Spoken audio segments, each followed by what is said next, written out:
Salut à tous, c'est Bourrichon, on se retrouve pour l'analyse de la 17e journée du top 14.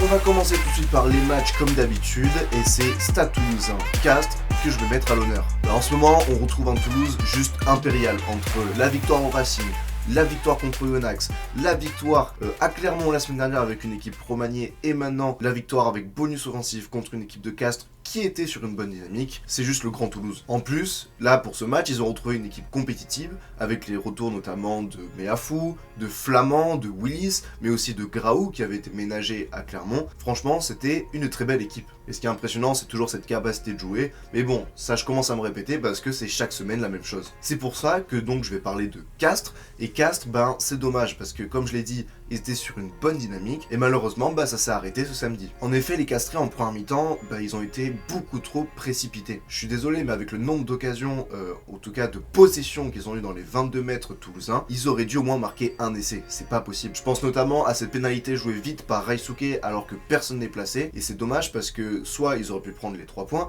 soit ils auraient pu jouer à la main comme ils le font très souvent et aller planter un essai avec les gros. Puis en seconde mi-temps, c'était la débandade. Chacun voulait faire son truc, chacun voulait faire son offload, sa percée et tout. Et au final, il n'y avait plus aucun jeu collectif, il n'y avait plus aucun repère. Castres va donc devoir remettre les pendules à l'heure pour le prochain match. On a parlé donc du Stade Toulousain, le co-leader, et on va parler donc du Stade Français Paris, l'autre co-leader. Le Stade Français Paris accueillait la section paloise à Jeanbouin. Alors c'était un match accroché, mais plutôt plaisant à regarder. Et en fait, même si le Stade Français n'a pas été largement au-dessus dans cette rencontre, on sentait qu'ils étaient quand même plus en confiance que les Palois. Typiquement, le dernier essai de Macalou, pour aller 2-1 sécuriser le bonus offensif, et aussi sécuriser la victoire, car Pau n'était qu'à 6 points, et ça montre qu'ils sont pleins de confiance, parce que tenter un petit par-dessus, comme ça, juste avant la fin du match, alors que Pau pouvait potentiellement récupérer le ballon, aller marquer un essai et gagner ce match, ça prouve qu'ils sont en pleine confiance. Et je pense que sans la pluie qui a touché Jeanbouin, Paris aurait pu faire encore plus mal à cette équipe paloise.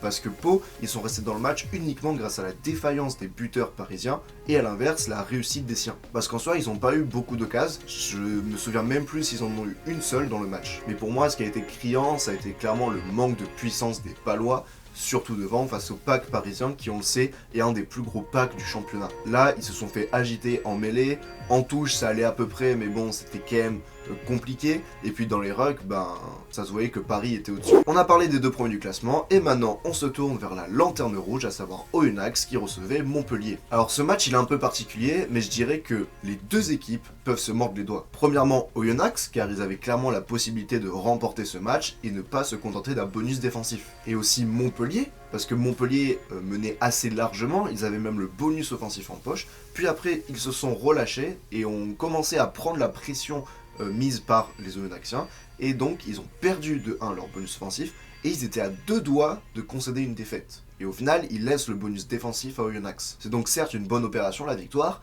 mais il peut y avoir quelques regrets. Et moi, je pense que le point clé de ce match, c'est tout simplement le fait qu'Oyonnax manque de gros porteurs de balles. À part Godener qui a fait encore un bon match, et Grice quand il est à 100%, il n'y a pas vraiment de mecs qui peuvent mettre vraiment de l'avancée. Alors qu'à l'inverse, à Montpellier, c'est là-dessus qui gagne. Je suis désolé, tous leurs essais c'est comme ça. Lenny Nouchi d'une part sur ses 3 essais, puis après il y a l'essai tout en puissance de Tyler Duguid, et l'essai de Janse van Resburg, ça vient aussi d'une grosse percussion de Paul Willemse qui arrive à passer les bras. Et comme j'ai dit, il y avait que Godener qui semblait avancer du côté de Oyonnax, et ça s'est démontré notamment par ses 2 essais en fin de match. Et malheureusement, ce manque de puissance, je pense qu'il va coûter la saison top 14 à Oyonnax, car là ils commencent à être un peu détachés. Je crois qu'ils sont à 8 points de Perpignan, et ça va être compliqué de revenir, surtout quand tu perds à domicile contre des concurrents directs.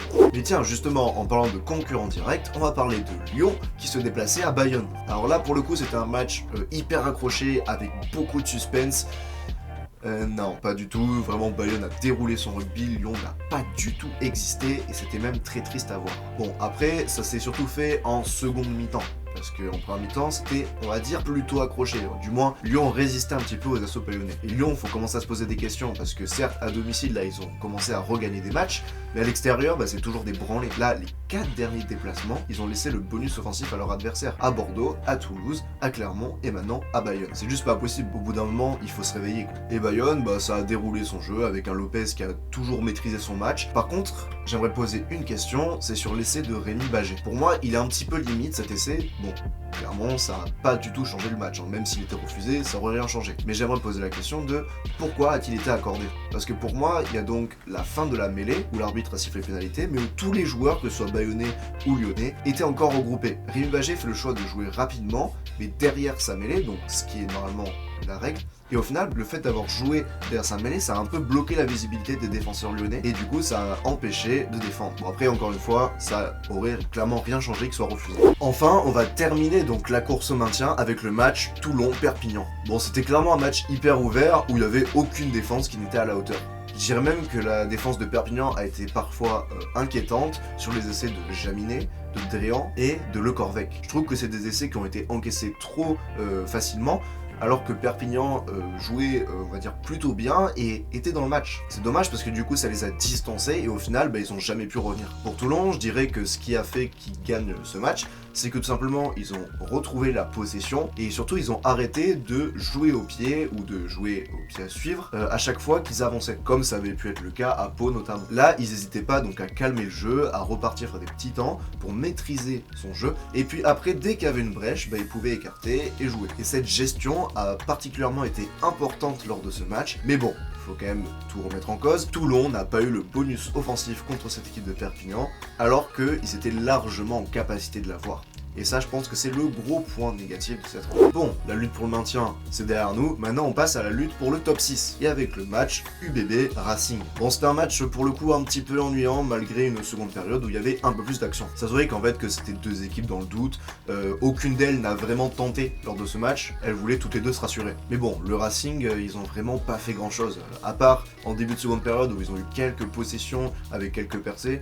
Sinon, c'était inquiétant, encore une fois. Et je pense que c'est dû aussi à une très bonne pression défensive des Bordelais. Il y a eu plusieurs plaquages offensifs et pas beaucoup de plaquages manqués. La ligne de défense de Bordeaux était toujours en place et c'est pour ça que le Racing n'a jamais vraiment pu mettre son jeu en place. De son côté, l'UBB, je pense qu'il y a un goût d'inachevé, parce que certes, ils n'ont pas proposé énormément de choses non plus, mais déjà un peu plus que le Racing. Ils ont percé plusieurs fois, ils marquent notamment 2 essais grâce à Nicolas Deporter. Mais globalement, ils auraient pu aller en chercher un troisième. Parce qu'en première mi-temps, il y a évidemment cette action de Coleman, mais globalement, ils ont percé plusieurs fois, ils ont mis la pression, ils ont joué tout le temps dans le camp du Racing, et ils s'en sortent avec 0 essai. Donc certes, il y a la victoire, ils vont pouvoir retrouver un peu de confiance, mais le bonus offensif était atteignable contre une faible équipe du Racing. Bonus offensif que La Rochelle a pris face à Clermont lors du dernier match de cette journée. Alors pourquoi La Rochelle a gagné aussi largement? Pour moi, il y a 3 aspects. D'abord, l'utilisation du jeu au pied. Franchement, Brice Dulin, Antoine Astoy et même West, quand il est rentré, bon, il n'a pas eu grand chose à faire, mais ils ont tous très bien utilisé le jeu au pied, et notamment les 50-22, celui de Dulin en première mi-temps au bout de 10 minutes est juste magnifique, et c'est grâce à lui que Cancorier peut marquer derrière. Et puis même, globalement, comparé à Toulon la semaine dernière, là La Rochelle a bien utilisé le coup de pied de pression quand il gagnait la ligne d'avantage. Le deuxième aspect maintenant, je pense que c'est l'énorme activité de la troisième ligne. Cancorier, Tanga et Botia ont été partout, notamment le premier essai du match inscrit par Judical Cancorier qui le prouve, puisque c'est Tanga qui perce, qui libère les bras pour son partenaire de la troisième ligne. Et enfin, le dernier aspect, c'est Georges-Henri Colombe qui a été tranchant. On l'a notamment vu sur sa percée où, mine de rien, il a des cannes pour son gabarit. Et puis globalement,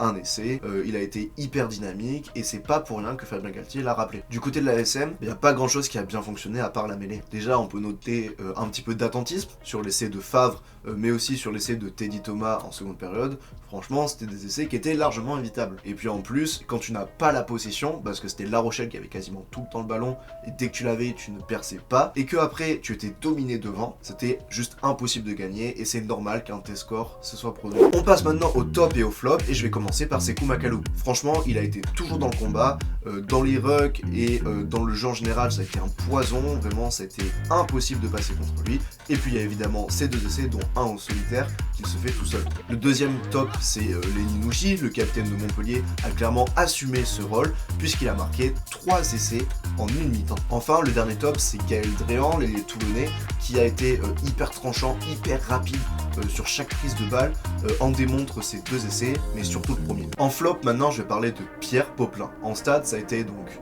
une interception qui offre un essai à Mathis Castro-Ferreira, un ballon joué rapidement qu'il dégueule juste ensuite qui offre un essai à je sais plus qui, et puis après ça a été clairement la victime des Toulousains, c'est limite si les Toulousains voulaient lui voler sa femme. Le deuxième flop pour moi c'est Tristan Teder. Alors il y a eu d'abord cette touche trouvée directement dans le jeu, après il y a eu un non-avant grossier, il y a eu le fait qu'il est tout simplement 0%, donc 0 sur 3 face au perche, et puis il y a cet énorme cul qu'il a pris par Maël Moustin. Franchement, c'était une sale soirée pour lui. Et enfin, le dernier flop, c'est Marcos Kremer, simplement parce qu'il a manqué énormément de plaquage. Et là, pour le coup, j'ai trouvé pas trop agressif. La semaine dernière, c'était trop, mais là, c'était pas assez. Donc là, Marcos, il va falloir qu'il se remette les pendules à l'heure. Au niveau du classement, toujours les 2 leaders. La lutte pour le top 6 est relancée, puisque Bayonne peut atteindre le top 6, ça y est, avec cette victoire bonifiée. Et globalement, derrière, Oyonnax, ça sent mauvais. Bref, cette vidéo sur l'analyse de la 17ème journée du top 14 est à présent terminée. N'hésitez pas à vous abonner, m'écrire un commentaire et laisser un like, ça m'aiderait grandement. C'était Bourrichon, ciao ciao.